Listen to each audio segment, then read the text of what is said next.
changes.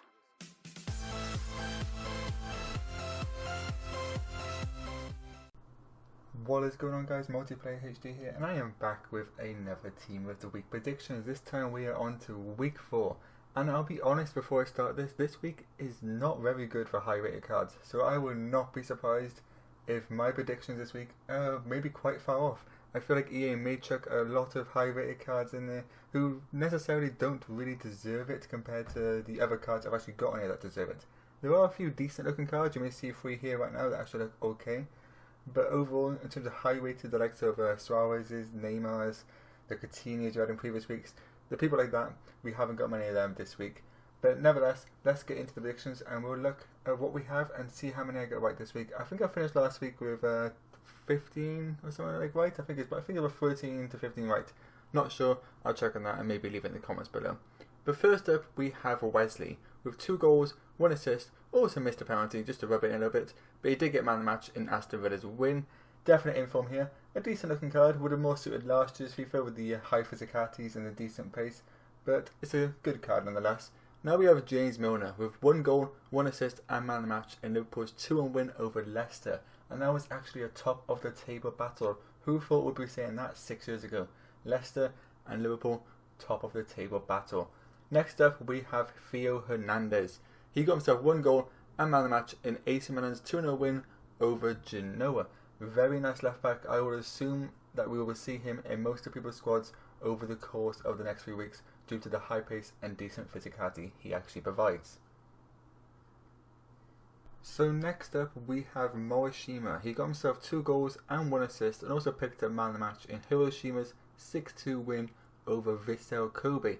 Now last week I actually chose Elsinio, the right back, and that was mainly because of the left mid wasn't in the game. And this card is very similar. It took me a while to actually find his card. I had to go to, I think it was Footbin to get his card, because some websites don't actually have some of the Japanese league cards. It's quite a bit of an issue for people who do team predictions to not know what websites actually have all the cards or not. The next up is Ziyech, or Wyrick. I'm going to go Ziyech because he's Dutch and that's what you assume it would be pronounced like. He has himself 1 goal and also man of the match in Groningen's 3-0 win over RKC. Now we have Jehovic with 4 goals and man of the match in Yeni Matalyaspor's 5-1 win over Denzel Ispor. Those Turkish league names, they are not easy to pronounce. Now we have some more very average rated cards. You're getting the theme this week. None of these cards are really that top tier and you would expect to see into FUT Champs, maybe 1 or 2. But now we have Abdoulaye Sane with 3 goals and 1 assist and also man of the match in Shaw's 4-0 win over Clermont Foot. Next up is Aaron Connolly with 2 goals and man of the match in Brighton's 3-0 win over Spurs. Obviously Brighton winning over Spurs 3-0 is a huge result, so I will 100% guarantee Connolly or at least someone else. This is a card just I may think they may avoid putting Connolly in though because he's quite low rated, only silver, so they may go for Pascal Gross, who would actually be a fairly okay looking card. Now we have Muslera with 6 saves and also man of the match in Galatasaray's 0-0 draw with Gensler Bergligli. I thought I'd try to pronounce that, but I completely butchered it. Normally I'd re-record this now, but I'm just going to leave it in there. If anyone's a fan of that team which Galatasaray played this weekend, please let me know in the comments below how you pronounce that, because I have no idea. Like I mentioned, the Turkish league sides are very annoying to pronounce. So now you're probably wondering, why have we got 2 of the same cards? I'll explain that in a second, but first up we have the Hoffenheim striker, the Armenian, Adamyan, with 2 goals and also man of the match in Hoffenheim's 2-1 win over Bayern Munich. Bayern Munich really struggling right now, not getting the results they're hoping, they're really falling behind a little bit. The likes of Dortmund, Mönchengladbach or even Leipzig and Bayern can win the league this year. A very close-knit league, and hopefully it stays that way, because it's been quite boring seeing the Bundesliga won by Bayern so early on in the season, so a bit of challenge is always good.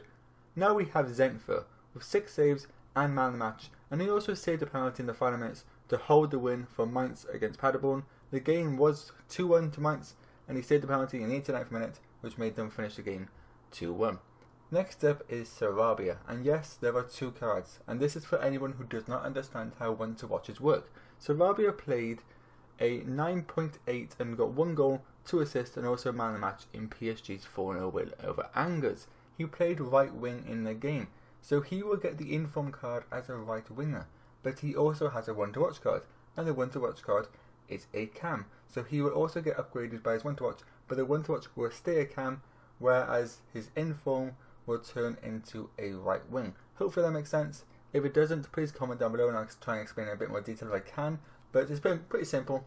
The one to watch never change a position, but the informs will get the new position.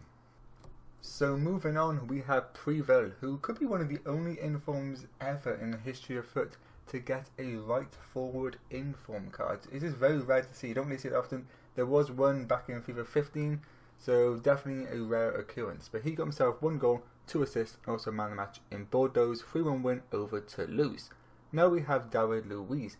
I know this card could be used by quite a lot of people. I know he's quite low on pace, but if you chuck a shadow or anchor on him, his pace definitely improves quite a lot. But he does have 75 dribbling, 75 passing, and 84 defending. As a centre back, that is very good. He got himself 1 goal and a clean sheet, and also picked up man of the match in Arsenal's 1-0 win over Bournemouth. Now we have Patson Daka with a hat-trick and also man of the match in Salzburg's 6-0 win over Otw. He picked up where Haaland left off. They got a very good team this year, and they are absolutely dominating that Austrian league. They are already have a 35 plus goal difference after only 10 games, and in this one game they managed to muster up 35 shots. A huge season for them, and I can definitely see it progressing even more with their team definitely having a few, if not a lot, of very good players who may be poached by the end of the season from the big leagues. So now we have Mr. I like to get an inform every single FIFA, and that is Jermain Defoe with a hat-trick and also man of the match in Rangers' 5-0 win over Hamilton. But I'll be perfectly honest, I will not be surprised if EA leave him out. They left out Tavernier, a right back with 2 goals last week. I don't understand how they keep doing that. They really have something against Tavernier to not keep including him in teammates when he deserves it. But nevertheless, Jermain Defoe, hat-trick, hopefully he gets it. An okay looking card, won't be used as he's in the Scottish League. Now we have another Scottish player, and that is Kearney with 2 goals and man of the match in Fulham's 4-1 win over Reading. This was a midweek game, but we have seen from the past week with Golovin getting an inform from a Tuesday game that they will give informs from Tuesdays and Wednesdays games played in the prior week. Now we have Max Clark with 1 goal, 1 assist, and also man of the match in Vitesse's 2-1 win over Utrecht. An Englishman who's an inform from an off league. He should sell for about 15 to 20k just because of that one reason. As we're nearing the end of this predictions, we actually have 2 nice cards in this set here. First up though, we have a silver in Rafael Kujara with a hat-trick and also man of the match in Lod's 4-1 win over Corona Calcia. Now we have Herman, who does not look too bad I think, with 2 goals, 1 assist and also man of the match in Mönchengladbach's 5-1 win over Augsburg. And I really feel sorry for Alassane Pli. He got himself 1 goal and 2 assists, but unfortunately for another week it looks like he's going to miss out. He missed out the first week, he missed out the 3rd week, and he's going to miss out in the 4th week. He cannot catch a break with his teammates just pipping him over the line right now. Now we have a card who, for all you Promise owners and all you Marlins holders, you will love this card. He looks very good, and since that he's central as well, he actually links in properly. Bergwijn with 1 goal, 2 assists, and also man of the match in PSV's 1-0 win over VVV Venlo. Bergwijn is normally a right wing. He's now getting the card as an informed centre mid, so this card will be probably quite pricey. Since the fact that Marlon right now is about 35 to 40k, I will not be surprised if Bergwijn is around the 40s to 50k's, as this card does suit this game a lot. And finally, we are on to my last 3 players before we move on to my possible informs this week. And first up is the player which everyone is probably looking forward to using. That's because of his pace and his strength, and that is Adama Traore. The Spanish international got himself 2 goals and also man of the match in Wolves' 2-0 win over Manchester City. This card looks good, but I've reviewed this silver card. Some of you may have seen that, and its reactions are really low. So unless they boost his reactions up, this card again may just be unusable. That's the word I'm looking for. Next up is Adogju. something like that. He got himself 1 goal, 1 assist, 2 tackles, and also man of the match in Göztepe's 4-0 win over Kayserispor. Now we have Matty Longstaff. Not Sean Longstaff, Matty, the younger brother of Sean. He scored himself a goal and also got himself a second goal right at the start of the game. A very nice volley that just hit off the bar in Newcastle's 1-0 win over Manchester United. Yes, Manchester United's woes carry on. Will they ever find themselves out of this route, or will they have to sack their manager and get a new one? Let me know down below what your opinions are on the Manchester United situation and what you think they should do to try and rectify it.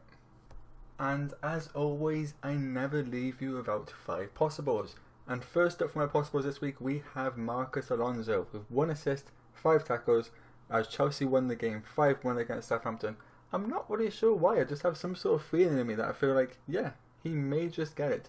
But now we have Sean Morrison from Cardiff with 1 goal and a clean sheet, and also man of the match in Cardiff's 3-0 win over QPR. Again, this was a midweek game, but as I've already explained, they will include midweek games this week. Brian Pele with 2 goals and also man of the match in Guingamp's 4-1 win over Rodez AF. Hakim Ziyech, 2 assists and also man of the match in Ajax's 2-0 win over ADO Den Haag. Due to the inform of Bergwijn, I doubt they'll give 2 from the Dutch League, and also the fact that ADO Den Haag are actually one of the bottom teams in the Dutch League right now, so I feel they may just overlook Ziyech a little bit. Or they could include him to increase the rating of this week's Team of the Week. And lastly, we have Dumfries with 1 goal, 1 assist in PSV's 4-1 win over Venlo. Like I mentioned, we have Bergwijn, so we don't really need the right back as well. They could put both in, but very unlikely, as they did not do it to Man City when they beat Watford 8-0. So that comes to the end of my Team of the Week 4 predictions. If you guys think I missed anyone, please let me know in the comments below. I'm happy to take in your opinions. Please remember, I commentated this at 7 PM on a Sunday, so I did miss the the Inter-Juventus game, which is going on right now. Hopefully an inform for Sanchez there, for everyone who picked when to watch Sanchez. Nevertheless, I hope you enjoyed this video. If you did, don't forget to leave a like and subscribe if you are new, and I'll speak to you next time. Peace.